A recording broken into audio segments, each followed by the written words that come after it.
नागवंशों की राजधानी कहे जाने वाला चमोली के पोखरी विकासखंड में नागनाथ पोखरी के पौराणिक मंदिर में पुजारी राजेंद्र नाथ के द्वारा विष्णु पुराण यज्ञ का आयोजन किया गया, जिसमें व्यास अनूप केमोठी ने भगवान की अद्भुत लीला और नागनाथ के बारे में पूरे भक्तों को बताया।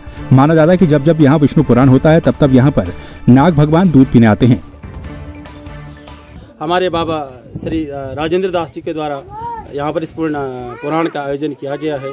क्षेत्र की समस्त जनता, देवर है, देवस्थान है, अन्य जितने भी हमारे इतर गांव है, क्योंकि हमारी पहचान इस स्थान से है। हमारा पूरा जो पोखरी क्षेत्र है, जैसे हम नीचे मैदानी क्षेत्र में जितने भी लोग जाते हैं हम बद्रीनाथ से हैं। फिर हमारा दूसरा जब परिचय होता था हमको कहते कहाँ से, हम नागनाथ पोखरी से है। तो ये इस क्षेत्र हम सब लोगों की पहचान है। तो हमारा सबसे निवेदन है कि अपनी पहचान को बनाए रखने का प्रयास करना चाहिए। 17 तारीख से चालू हुआ है और 28 तारीख तक चलेगा ये। तो सबसे मेरी विनती यही है हाथ जोड़ के कि सब आने की कृपा करें। इस बारे में बहुत मन कामना होती है, और यानी कि ये उत्तराखंड है, सभी देवताओं का बात है, तो यानी कि इसकी सुनाई पहुंच जानी चाहिए। यहाँ पर पहले मेला भी चलता है, भादों के महीने यहाँ पर जन्माष्टमी का मेला चलता है। बहुत दूर दूर से लोग आते हैं और यहाँ पर महात्मा जी के द्वारा शिव पुराण किया जा रहा है। और इससे पहले भी हम लोगों ने यहाँ पे विष्णु पुराण किया था। भाई नागधारा नागनाथ स्वामी, नाग से नागधारा गया और वहाँ से नागनाथ स्वामी में हमारे नागों ने प्रवेश किया। यह नागों का एक नाग का एक नाथ, इसको नाचने वाला, इसको नागनाथ कहा गया है। इसके पूर्व में राजराजेश्वरी का एक विशाल मंदिर है। और यहाँ पे हमारे बुजुर्ग कहा करते थे कि यहाँ पे भविष्य में शेषनाग देखा करता था, लोग उनको दूध पिलाते थे और धीरे धीरे विस्तार होता गया। और हम लोगों ने यहाँ पे एक छोटा सा मंदिर बनवाया। हमारे पूर्वजों ने आज जो ये मंदिर बनाया, यह उत्तराखंड में एक पहला मंदिर है। बागेश्वर की कपकोट तहसील के पिंडारी, सुंदरडूंगा और कफनी ग्लेशियर सरमूल में अतिवृष्टि के कारण पिंडारी ग्लेशियर ट्रैक पर पड़ने वाले द्वाली गांव में कई पर्यटकों के फंसे होने की खबर है। कफनी ग्लेशियर ट्रैक में 20 ग्रामीणों के साथ सुंदरडूंगा ग्लेशियर ट्रैक में कुल 6 पर्यटकों के फंसे होने की सूचना है। जिलाधिकारी विनीत कुमार के निर्देश पर कपकोट प्रशासन की 4 टीमें मौके के लिए रवाना हो गयी। वहीं देहरादून से एनडीआरएफ की 2 टीमें राहत और बचाव कार्य में लगाई गयी है। जो हमें कल सूचना मिली उसके आधार पर हमने अपना जो भी राहत दलों को वहाँ पे रवाना कर चुके हैं। और जैसे ही वो लोग मौके पे पहुँचते हैं उसके बाद हम आप लोगों को पूरी सूचना देंगे। अभी तक जो द्वाली में है वो 34 लोगों की सूचना है और ये सूची सूचना है कि वो सुरक्षित है वहाँ पे। और जहाँ तक इधर का जो सुंदरडूंगा की तरफ गए थे उसमें ये सूचना प्राप्त है कि 4 लोगों की वहाँ पे मृत्यु होने की, डेथ होने की सूचना है। नीति मलारी राष्ट्रीय राजमार्ग सलधार के पास पिछले 2 दिनों से बंद है, जिससे कि वहां के कई गांव प्रभावित हुए हैं। आपको बता दें कि 17 और 18 तारीख को ही बारिश के चलते तपोवन के पास सलधार में भूस्खलन से राजमार्ग अवरुद्ध हो गया, जिससे लोग जान जोखिम में डालकर आवाजाही करने को मजबूर हैं। हालांकि सीमा सड़क संगठन राजमार्ग को खोलने में जुटा हुआ है। लगातार 17 और 18, 19 तारीख को जो भारी वर्षा हुई उसके कारण काफ़ी क्षति पहुंची हुई और इसमें सीमांत पूरा नेटवर्क सिस्टम बंद हो चुका है, जिसमें कि दूरसंचार और बिजली जैसे समस्या रोड से वंचित हो गए। सभी लोग स्टॉप हो चुका है और काफ़ी समस्याएं हैं। जिस सलदार के पास से लेकर तमाम हर 1 किलोमीटर में रोड ध्वस्त हुआ है। और शासन प्रशासन हमारी यही गुजारिश है कि जल्द से जल्द इसमें कार्रवाई की जाए। आने वाले भविष्य की चिंता करते हैं, क्योंकि अभी हमारे जो ग्रामीण क्षेत्र जो ग्रीष्मकालीन जो प्रवास के लोग हैं वो फंसे पड़े हुए हैं। तो वहाँ पे अभी कोई सूचना प्राप्त नहीं हो पाई कि वहाँ की स्थिति कैसी है। 3 दिन में आपदा से हुई भीषण तबाही से चंपावत जिले में खलबली का माहौल है। कांग्रेस कार्यकर्ताओं ने जिला आपदा प्रबंधन अधिकारी पर आपदा काल में लापरवाही बरतने का आरोप लगाते हुए कलेक्ट्रेट में प्रदर्शन किया।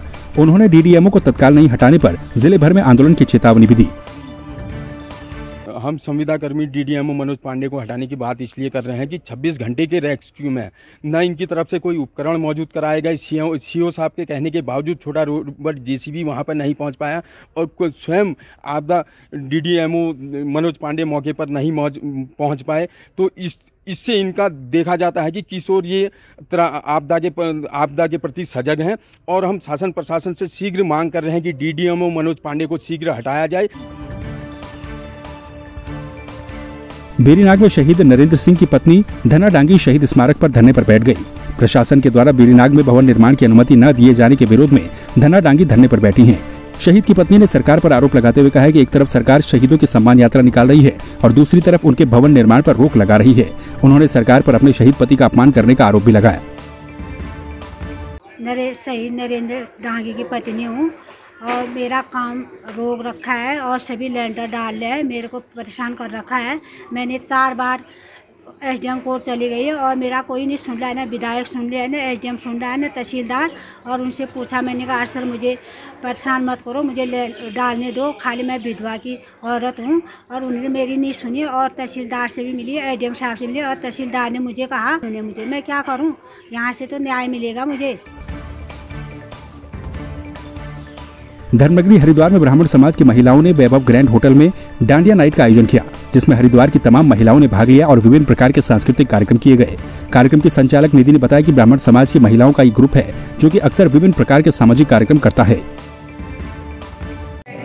और इसमें सभी कास्ट की लेडीज है, सब लोग एंजॉय कर सके अपने बिजी शेड्यूल से।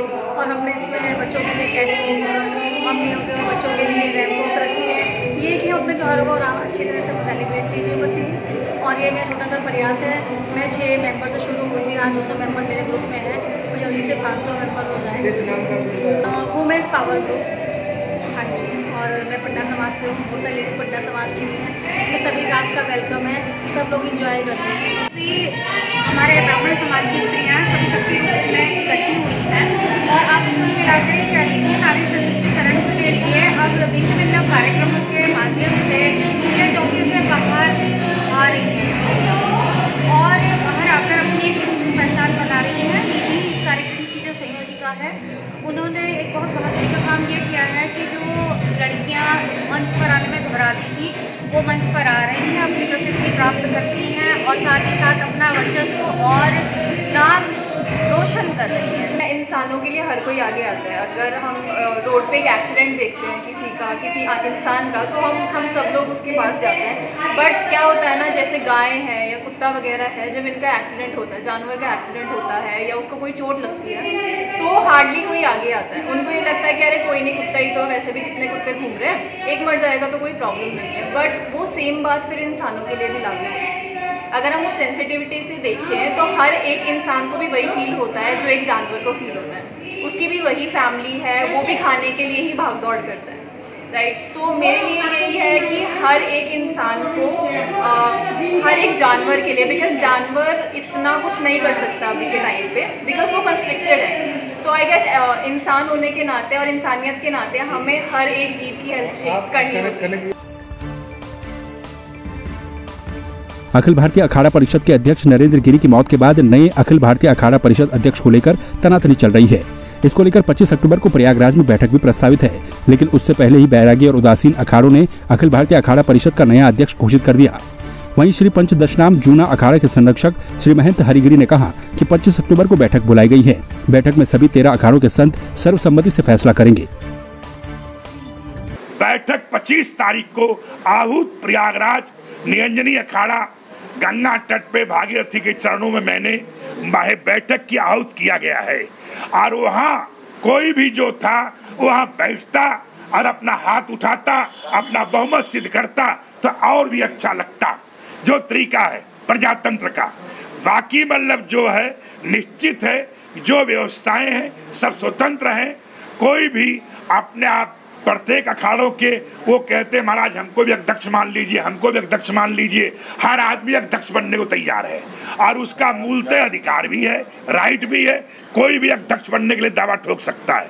अगर बैठक जो बुलाई गई है, जो सदन बुलाए गए हैं, कितने लोग उपस्थित होंगे वो 25 तारीख को मालूम पड़ेगा। 25 तारीख के आगे भी बैठक 1-2 बुलाई जा सकती है। क्या है देवभूमि की जनता का मुंह? किसकी बातें हैं सच और कौन बोल रहा है झूठ? कितना बढ़ चला है प्रदेश में चुनावी पारा?